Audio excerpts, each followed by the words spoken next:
and welcome to Traditional Painting the Digital Way. This is where I use digital painting apps to teach traditional painting techniques. In this video, we're going to be starting a brand new series, and we're going to be painting window box flowers. In this video, we're going to go ahead and start doing the wooden surfaces and the wall and the shutters. If you want to follow along with traditional materials, here are some of the brushes that I use, and I would use mainly acrylics for this. I use canvas board or wrapped canvas for my painting material, and I like to use Grumbacher Academy paints or Liquitex paints, and the names of the colors will vary from brand to brand, but they'll be basically the same type of color there. And as I said before, acrylics would probably be the best for this kind of a painting, although you can get some pretty effects if you do this in watercolor, but it's a whole different sort of technique than what I'm going to show in this video.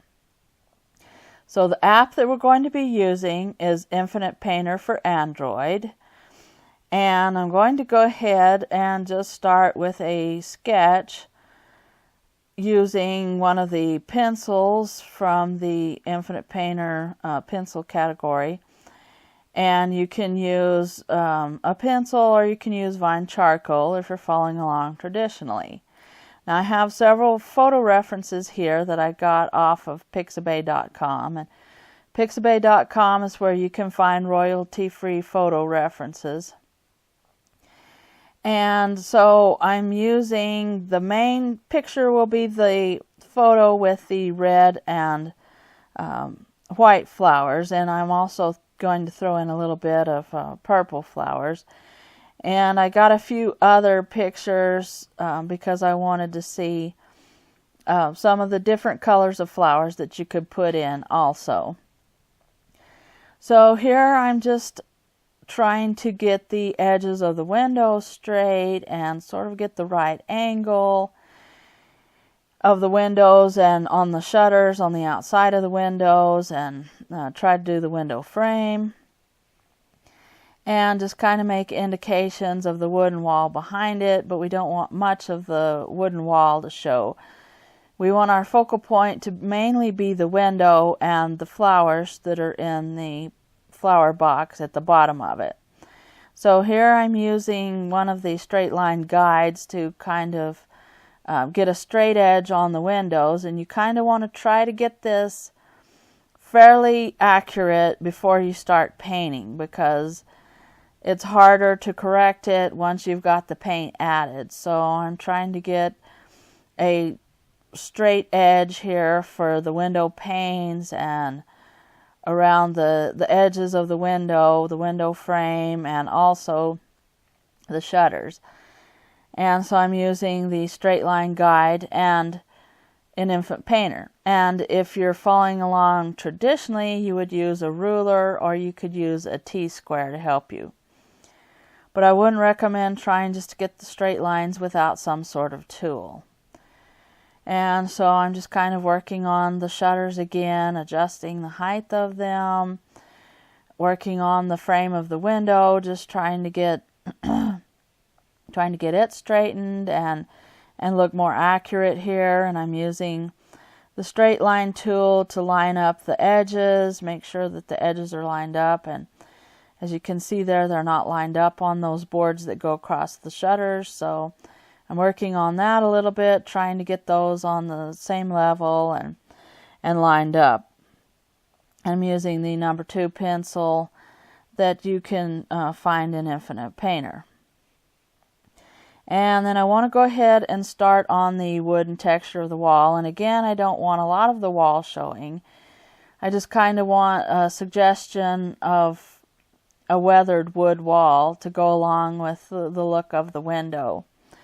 And as you can see in the photo reference, there's all kinds of different colors that are in the wood. So you would use sort of yellow ochre colors and grayish colors, lighter browns, reddish browns, and darker browns. And if you're following along traditionally, these colors would be yellow ochre, burnt umber, burnt sienna, add some ultramarine blue in there to give the grayish color. You mix ultramarine blue with burnt sienna and you'll get the grayish color. And I'm trying to use sort of the old oil or the dry brush in Infinite Painter and using it on the blending brush, just trying to get that wooden look that you can get using an up and down vertical stroke. And if you're following along traditionally, you could use your number 6 flat brush or a number 8 bristle brush, but you just want to use your up and down strokes. You don't want these strokes to be horizontal. Everything needs to be in a vertical stroke there.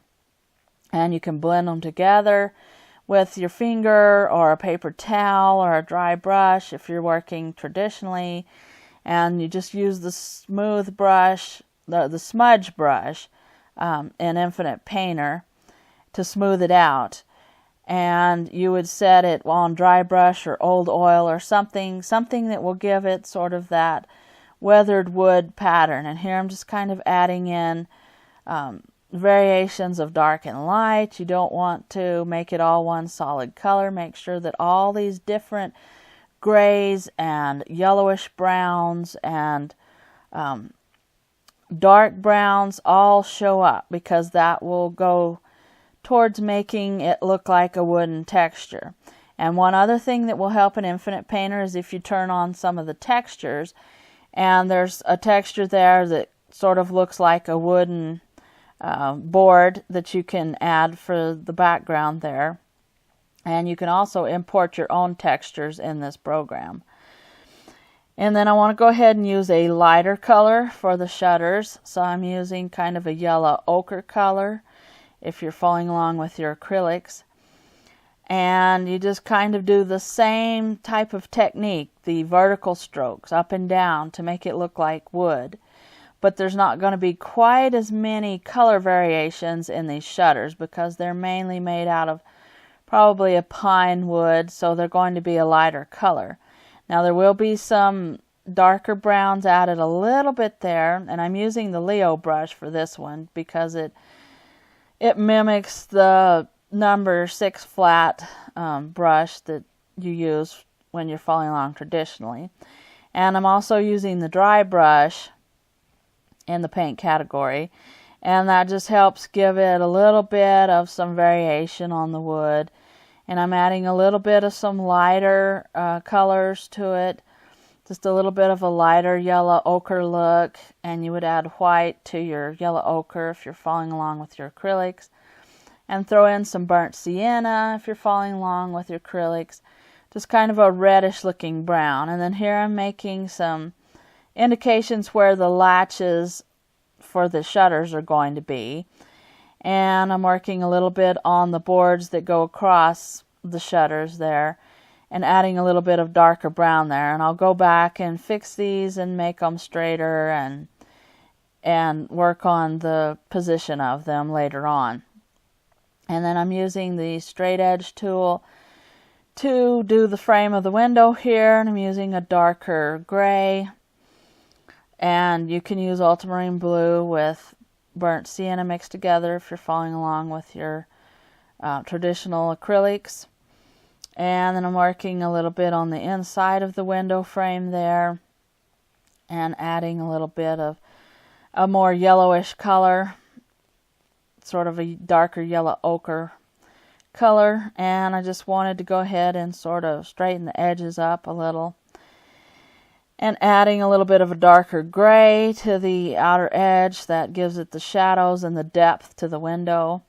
And then I wanted to add a little bit more color to the shutters, just a little bit of some color variations, and use some thin lines to give it the wood-like texture and wood grain look on it. And then you'll go back and you'll smudge that in later, but you want to go ahead and put that on there, and then you can smudge it immediately if you're working with traditional materials, but you can go back and smudge it later if you're working in Infinite Painter. And then here I'm using the Leo brush and several different brushes to do the flower box at the bottom of the window, Not much of it is going to be shown because the flowers are going to cover most of it. And then I really like this photo reference at Pixabay because I like the impression of mountains in the window. It gives an indistinct reflection. It's not a real detailed one, but it gives a nice little reflection of mountains and real pretty green valley. This is the end of part 1 in my window box flowers series. And in part 2, we're going to be working more on the window and start a little bit working on the flowers. So if you want to see that, hit the subscribe button. And thanks everybody for watching, and thank you so much for your support. If you have any questions, just leave them in the comments down below, and I will catch you later.